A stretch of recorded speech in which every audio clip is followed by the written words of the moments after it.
સુરતના ચૌટા બજારના દબાણના ન્યુસન્સના કારણે સ્થાનિકો તો ઠીક, પણ સુરત જનરલ હોસ્પિટલ તંત્ર ભારે પરેશાન છે. ચૌટા બજારના ન્યુસન્સને કાયમી ઉકેલ લાવવા હોસ્પિટલના પ્રમુખે ગૃહ રાજ્યમંત્રીને પત્ર લખી રજૂઆત કરી છે.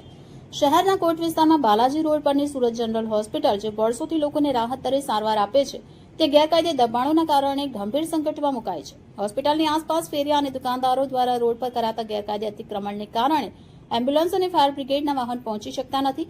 આ દબાણોને દૂર કરવા સુરત મહાનગરપાલિકા અને પોલીસ દ્વારા કોઈ નક્કર કાર્યવાહી ન થતા ગંભીર દર્દીઓને સમયસર સારવાર ન મળવાની ફરિયાદો ઉઠી છે. આવી સ્થિતિમાં એમ્બ્યુલન્સ ફસાઈ જવાના અનેક વિડીયો વાયરલ થયા છે, જેમાં દર્દીઓના જીવ જોખમમાં મુકાયા હોવાનું જણાઈ આવે છે. હોસ્પિટલના ટ્રસ્ટે અનેકવાર પાલિકા અને પોલીસને રજૂઆત કરી, પરંતુ કોઈ ફેર પડ્યો નથી, જેના કારણે હોસ્પિટલ બંધ થવાની કગારે પહોંચી છે.